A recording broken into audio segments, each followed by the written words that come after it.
Hi everyone, I'm Tasfiya Tasneem. Today I'll walk you through PITMuS, a tool I built to extract PIT mutations as actual source code. This is joint work with my supervisor, Dr. Sonia Binta Hussain. I'll cover the problem that PITMuS solves, the pipeline, the PIT configuration, how extraction and injection works, and end with a quick demo, a live demo from GitHub.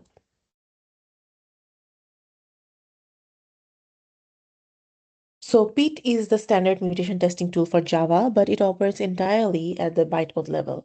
It gives you an XML report describing each mutation, like replaced integer addition with subtraction, but it actually never produces the mutated source code.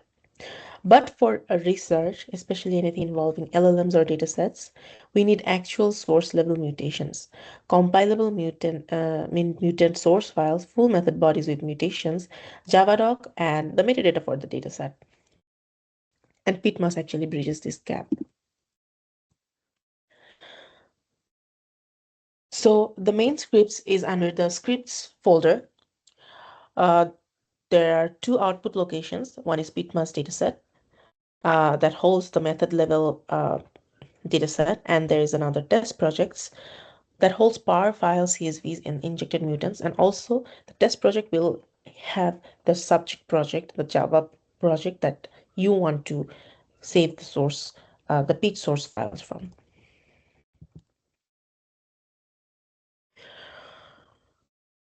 First, you need to add the PIT test11 plugin to your pom.xml and update the target classes and target tests to match your project's packages, and use the stronger mutation, the mutator from PIT test. Then you have to run mutation coverage. Use this command, and PIT writes the mutations.xml to target underscore PIT reports. Here's what one mutation entry looks like. You get the source file, uh, the method. Then you have the line number. Then you have the what kind of mutator it used, the index number, and a description. This is the main part for this tool.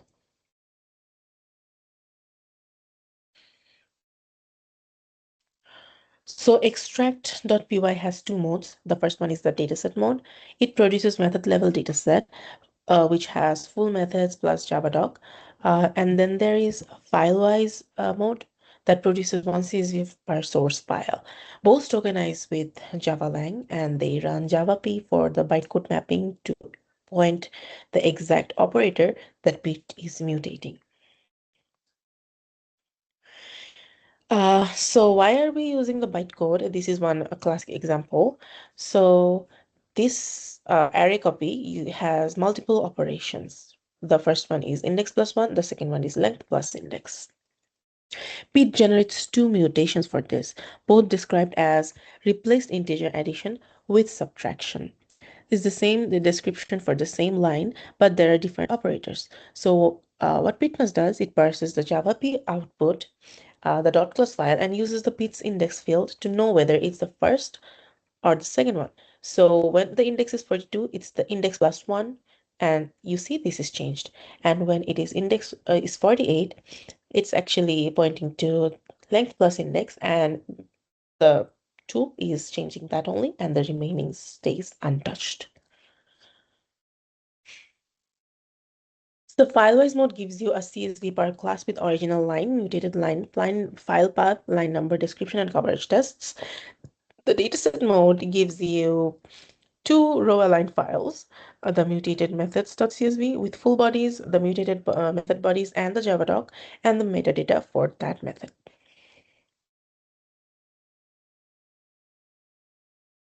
To inject, it has three modes. If you give it just a project name, all mutations will be injected into the source file. If you also give it a file name, all mutations for that file will be injected into that file. And if you give it a particular line, all of the injections will be done only to that line only. The others will remain untouched.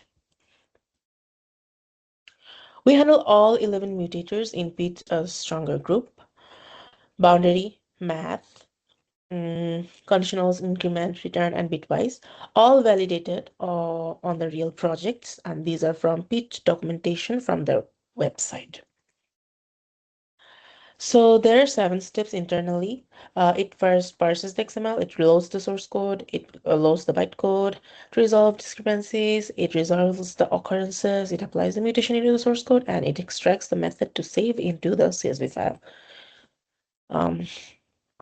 Here are 4 real mutations from string utils. There are 1,842 mutations, and there are 4 examples. The first one, if you look at this description, said changed conditional boundary, and this boundary was changed to less than equal was changed. Sorry, less was equal to less than was changed to less than equal. Replaced return value with null. So this was a return value. Now it needs replaced with null.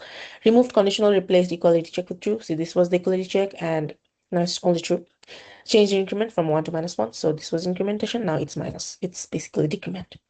Now we will see the live demo. This is our GitHub repository.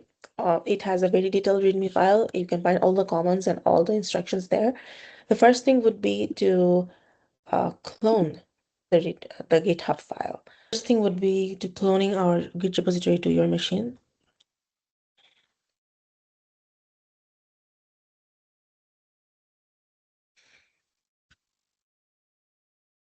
You will have a PITMuS folder under where you will find the scripts, which are the extract.py and inject.py, and the test project folder where you will save the folder, your project folder. So we are testing on Commons Line 3. It has a lot of test cases here. The first thing would be to run pit. So first we go to pom.xml and you have to actually add the pit plugin there. I already have it added here. Yeah, so here you can change your target test. For this demo purpose, we are only going to do the pit testing on car utils test.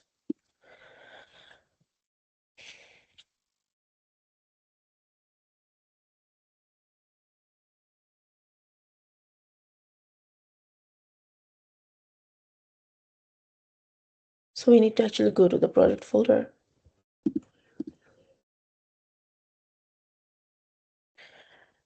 And then we need to run pit test. We have all the commands. It is always a good option to run Maven test before you run pit test to make sure that you have a green suit.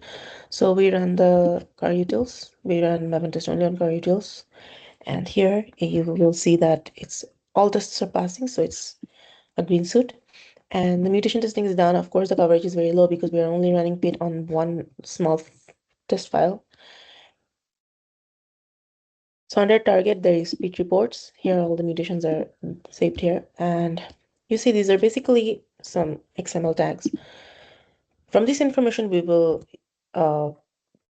extract. To extract, if you want the dataset mode, you need to actually write the project name and the dataset. After you write this, it will take a while because it's reading the bytecode as well for the discrepancies.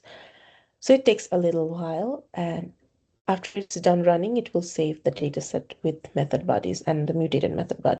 Let's see what it has saved. So PITMuS dataset, you can see that under commons lang, it's mutated methods. This is the original method, the first occurrence. The mutated line is equal null. It's changed to false, and also along with the doc string. The second occurrence is changed if true. This condition is changed. Now let's see the file-wise mode. It will say var file CSV with the mutated source line, and it will be saved under the project. So mutated source line, you see each of the file will have their own CSV, and it will contain the original line, the mutated line, line number, source file path, so you can actually inject it into the file path.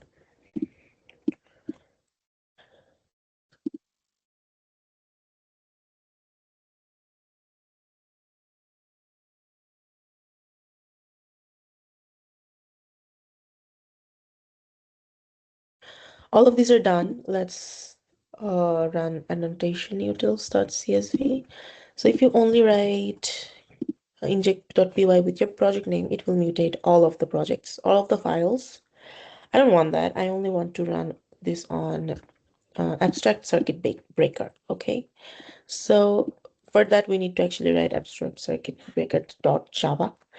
And after this, we need to write, if you only pass this, it will mutate all of this into that into abstract circuit breaker.java, but I don't want that. For this demo purpose, I will only mutate one line, which is 124. It's done, and it says that removed add property listener. Okay, so let's see what it has saved.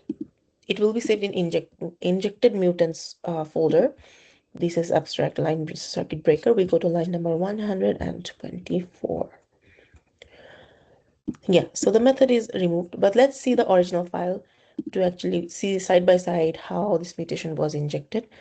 If you are not able to find it, you can, the mutated source line, it has the source folder, source path, so it's under concurrent folder. We go to concurrent, we find this. Now we will see, we will go to 124. You will see that it had this add property listener folder before, and in the mutated version, you will see that this is removed. So you can use this tool to build data set, to train your tool, or to test your tool. It's all up to you what you want to do with this tool, but this tool was generated to help researchers see the mutated source line and how PIT is actually injecting them. Thank you so much.